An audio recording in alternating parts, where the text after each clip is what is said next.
Bienvenue sur ma chaîne. Vali, raconte-moi une histoire. Nous sommes le 9 décembre et je vais vous raconter les 3 messes basses d'Alphonse Daudet. Très belle écoute à tous. De dindes truffées, Garrigou. Oui, mon révérend. 2 dindes magnifiques bourrées de truffes. J'en sais quelque chose puisque c'est moi qui ai aidé à les remplir. On aurait dit que leur peau allait craquer en rôtissant, tellement elle était tendue.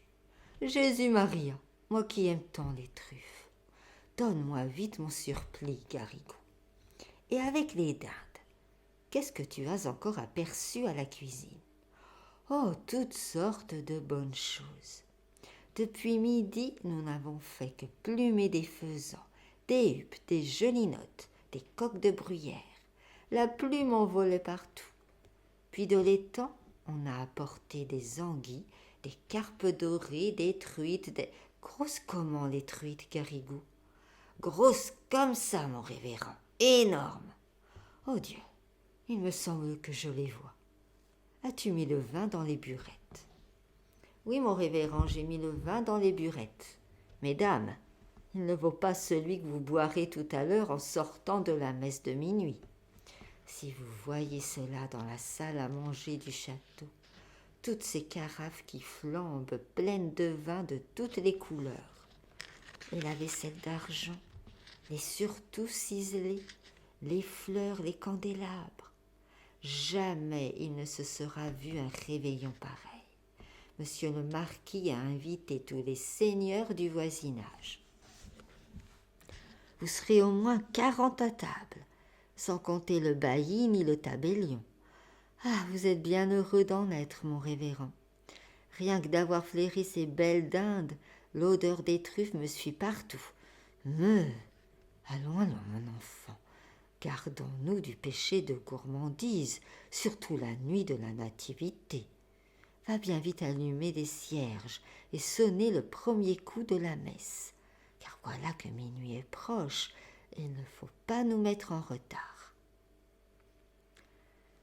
Cette conversation se tenait une nuit de Noël, de l'an de grâce 1600 et tant, entre le révérend Dom Balaguère, ancien prieur des Barnabites, pressentement chapelain, gagé des cires de trinquelage, et son petit clerc Garrigou, ou du moins ce qu'il croyait être le petit clerc Garrigou, car vous saurez que le diable, ce soir-là, avait pris la face ronde et les traits indécis du jeune sacristain pour mieux induire le révérend père en tentation et lui faire commettre un épouvantable péché de gourmandise.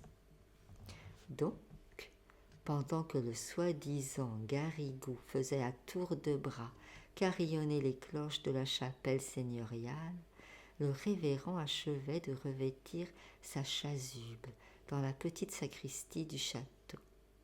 Et l'esprit déjà troublé par toutes ces descriptions gastronomiques, il se répétait à lui-même en s'habillant. Des dindes rôties, des carpes dorées, des truites grosses comme ça. Dehors, le vent de la nuit soufflait en éparpillant la musique des cloches, et à mesure des lumières apparaissaient dans l'ombre au flanc du mont Ventoux, en haut duquel s'élevaient les vieilles tours de trinquelage. C'étaient des familles de métayers qui venaient entendre la messe de minuit au château. Ils grimpaient la côte en chantant par groupes de 5 ou 6, le père en avant, la lanterne en main, les femmes enveloppées dans leurs grandes mantes brunes, où des enfants se serraient et s'abritaient. Malgré l'heure et le froid, tout ce brave peuple marchait allègrement, soutenu par l'idée qu'au sortir de la messe, il y aurait, comme tous les ans, table mise pour eux en bas dans les cuisines. De temps en temps, sur la rude montée, le carrosse d'un seigneur précédé de porteurs de torches faisait miroiter ses glaces au clair de lune, ou bien une mule trottait en agitant ses sonnailles, et à la lueur des falots enveloppés de brume, les métayers reconnaissaient leur bailli et le saluaient au passage. « Bonsoir, bonsoir, maître Arnauton. Bonsoir, bonsoir, mes enfants. » La nuit était claire, les étoiles avivaient de froid, la bise piquait et un fin grésil, glissant sur les vêtements sans les mouiller, gardait fidèlement la tradition des Noëls blancs de neige. Tout en haut de la côte, le château apparaissait comme le but, avec sa masse énorme de tours de pignons, le clocher de sa chapelle montant dans le ciel bleu-noir, et une foule de petites lumières qui clignotaient, allaient, venaient, s'agitaient à toutes les fenêtres et ressemblaient sur le fond sombre du bâtiment aux étincelles courant dans des cendres de papier brûlé. Passé le pont-levis et la poterne, il fallait, pour se rendre à la chapelle, traverser la première cour, pleine de carrosses, de valets, de chaises à porteurs, toute claire du feu des torches et de la flambée des cuisines. On entendait le tintement des tournebroches, le fracas des casseroles, le choc des cristaux et de l'argenterie, remués dans les apprêts d'un repas. Par là-dessus, une vapeur tiède, qui sentait bon les chairs rôties et les herbes fortes des sauces compliquées, faisait dire au métayer comme au chapelain, comme au bailli, comme à tout le monde, quel bon réveillon nous allons faire après la messe. Drening, drening, ding, drening, drening, ding. C'est la messe de minuit qui commence. Dans la chapelle du château, une cathédrale en miniature, aux arceaux entrecroisés, aux boiseries de chêne montant jusqu'à hauteur des murs, les tapisseries ont été tendues, tous les cierges allumés, et que de monde, et que de toilettes. Voici d'abord, assis dans les stalles sculptées qui entourent le chœur, le sire de trinquelage, en habit de taffetas saumon, et près de lui tous les nobles seigneurs invités. En face, sur des prie-dieu garnis de velours, ont pris place la vieille marquise douairière, dans sa robe de brocart couleur de feu, et la jeune dame de trinquelage, coiffée d'une haute tour de dentelle gaufrée à la dernière mode de la cour de France. Plus bas, on voit, vêtus de noir, avec de vastes perruques en pointe et des visages rasés, le bailli Thomas Arnauton et le tabellion maître Ambroise, deux notes graves parmi les soies voyantes et les damas brochés. Puis viennent les gras majordomes, les pages, les piqueurs, les intendants, dames barbes, toutes ces clés pendues sur le côté à un clavier d'argent fin. Au fond, sur les bancs, c'est le bas-office, les servantes, les métayers avec leurs familles. Et enfin, là-bas, tout contre la porte, qu'ils entr'ouvrent et referment discrètement, messieurs les marmitons, qui viennent entre deux sauces prendre un petit air de messe et apporter une odeur de réveillon dans l'église tout en fête et tiède de tant de cierges allumés. Est-ce la vue de ces petites barrettes blanches qui donnent des distractions à l'officiant? Ne serait-ce pas plutôt la sonnette de Garrigou, cette enragée petite sonnette qui s'agite au fond de l'autel avec une précipitation infernale et semble dire tout le temps « Dépêchons-nous, dépêchons-nous, plus tôt nous aurons fini, plus tôt nous serons à table. » Le fait est que chaque fois qu'elle teinte cette sonnette du diable, le chapelain oublie sa messe et ne pense plus qu'au réveillon. Il se figure les cuisiniers en rumeur, les fourneaux où brûle un feu de forge, la buée qui monte des couvercles entr'ouverts, et dans cette buée deux dames magnifiques, bourrées, tendues, marbrées de truffes. Ou bien encore il voit passer des files de pages, portant des plats enveloppés de vapeurs tentantes, et avec eux il entre dans la grande salle, déjà prête pour le festin. Oh, délices! Voilà l'immense table, toute chargée et flamboyante, les pans habillés de leurs plumes, les faisans écartant leurs ailes mordorées, les flacons couleur de rubis, les pyramides de fruits éclatant parmi les branches vertes, et ces merveilleux poissons dont parlait Garrigou. Ah, bien oui, Garrigou, étalés sur un lit de fenouil, l'écaille nacrée, comme s'ils sortaient de l'eau, avec un bouquet d'herbes odorantes dans leurs narines de monstres. Si vive est la vision de ces merveilles qu'il semble à Dom Balaguer que tous ces plats mirifiques sont servis devant lui sur des broderies de la nappe d'autel, et 2 ou 3 fois, au lieu de Dominus vobiscum, il se surprend à dire de Benedicite. À part ses légères méprises, le digne homme débite son office très consciencieusement, sans passer une ligne, sans omettre une génuflexion. Et tout marche assez bien jusqu'à la fin de la première messe. Car vous savez que le jour de Noël, le même officiant doit célébrer 3 messes consécutives. Et d'une, se dit le chapelain, avec un soupir de soulagement. Puis, sans perdre une minute, il fait signe à son clerc ou celui qu'il croit être son clerc et drilling drilling ding, drilling drilling ding. C'est la seconde messe qui commence, et avec elle commence aussi le péché de Dom Balaguer. Vite, vite, dépêchons-nous, lui crie de sa petite voix aigrelette la sonnette de Garrigou. Et cette fois le malheureux officiant, tout abandonné aux démons de gourmandise, se rue sur le missel et dévore les pages avec l'avidité de son appétit en surexcitation. Frénétiquement, il se baisse, se relève, esquisse les signes de croix, les génuflexions, raccourcit tous ses gestes pour avoir plutôt fini. À peine s'il étend ses bras à l'Évangile, s'il frappe sa poitrine au confiteor. Entre le clerc et lui, c'est à qui bredouillera le plus vite. Versets et réponses se précipitent, se bousculent, les mots à moitié prononcés, sans ouvrir la bouche, ce qui prendrait trop de temps, s'achève en murmures incompréhensibles. Oremus, pss, pss, pss, pss, mea culpa, papa. Pareils à des vendangeurs pressés, foulant le raisin de la cuve, tous 2 barbotent dans le latin de la messe, en envoyant des éclaboussures de tous les côtés. Dom scium, dit Balaguer. Stiuto, répond Garrigou. Et tout le temps la damnée petite sonnette est là, qui tinte à leurs oreilles, comme ces grelots qu'on met aux chevaux de poste pour les faire galoper à la grande vitesse. Pensez que de ce train-là, une messe basse est vite expédiée. Et de 2, dit le chapelain tout essoufflé. Puis, sans prendre le temps de respirer, rouge, suant, il dégringole les marches de l'autel et drilling drilling ding, drilling drilling ding. C'est la 3e messe qui commence. Il n'y a plus que quelques pas à faire pour arriver à la salle à manger. Mais hélas, à mesure que le réveillon approche, l'infortuné Balaguer se sent pris d'une folie d'impatience et de gourmandise. Sa vision s'accentue, les carpes dorées, les daims rôtis sont là, il les touche, il les...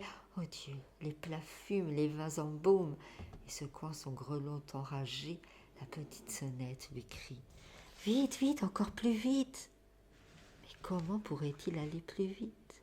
Ses lèvres remuent à peine, il ne prononce plus les mots, à moins de tricher tout à fait avec le bon Dieu et de lui escamoter sa messe. Et c'est ce qu'il fait, le malheureux. De tentation en tentation, il commence par sauter un verset, puis 2. Puis l'épître est trop longue, il ne la finit pas.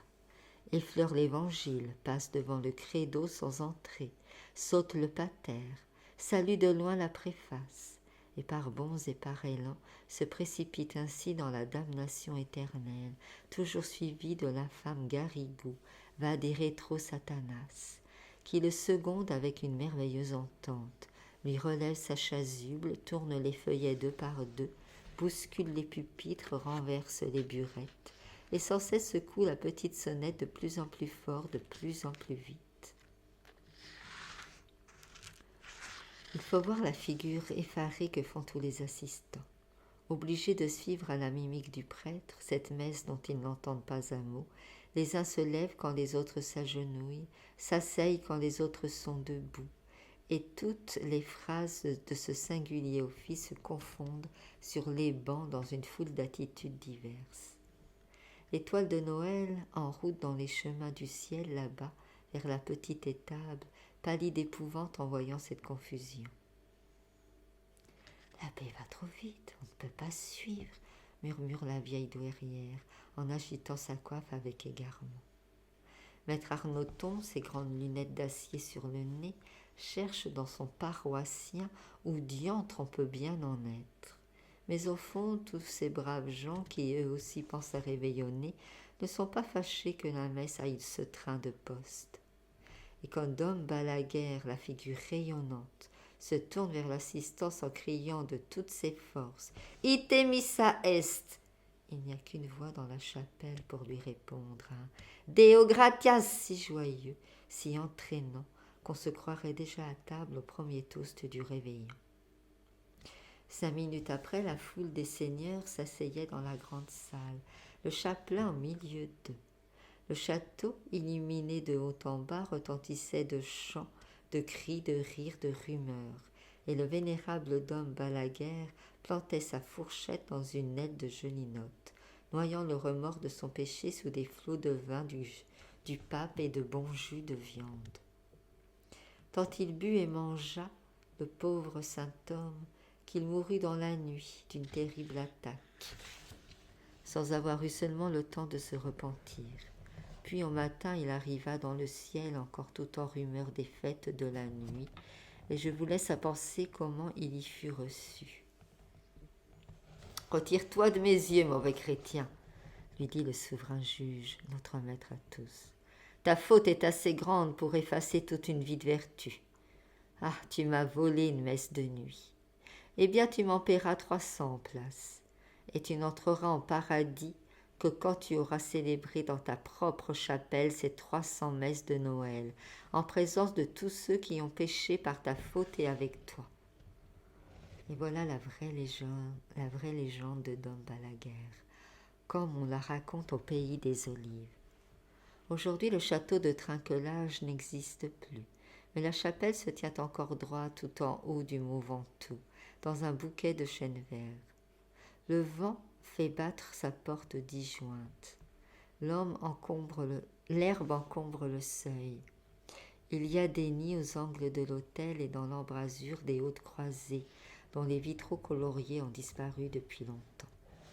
Cependant, il paraît que tous les ans, à Noël, une lumière surnaturelle erre parmi ces ruines, et qu'en allant aux messes et aux réveillons, les paysans aperçoivent ce spectre de chapelle, éclairé de cierges invisibles qui brûlent au grand air, même sous la neige et le vent.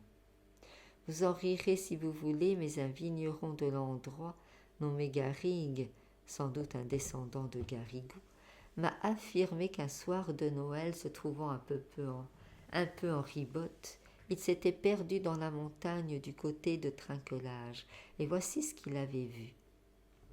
Jusqu'à 11 heures, rien. Tout était silencieux, éteint, inanimé.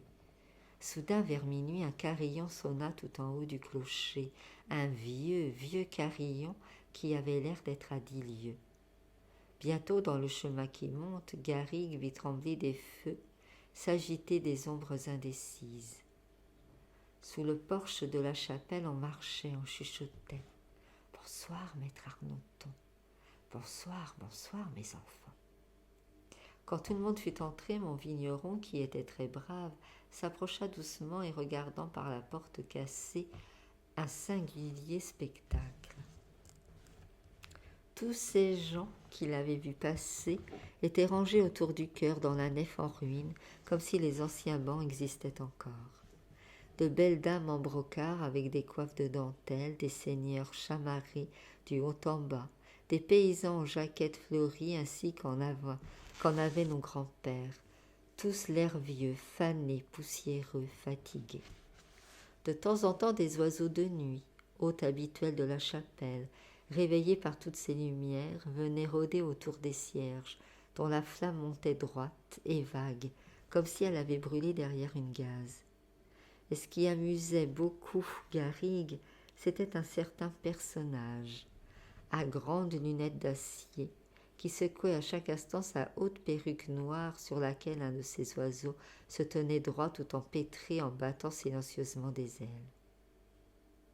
Dans le fond, un petit vieillard de taille enfantine, à genoux au milieu du chœur, agitait désespérément une sonnette sans grelot et sans voix, pendant qu'un prêtre habillé de vieil or allait, venait devant l'autel, en récitant des oraisons dont on n'entendait pas un mot. Bien sûr, c'était Dom Balaguer en train de dire sa 3e messe basse.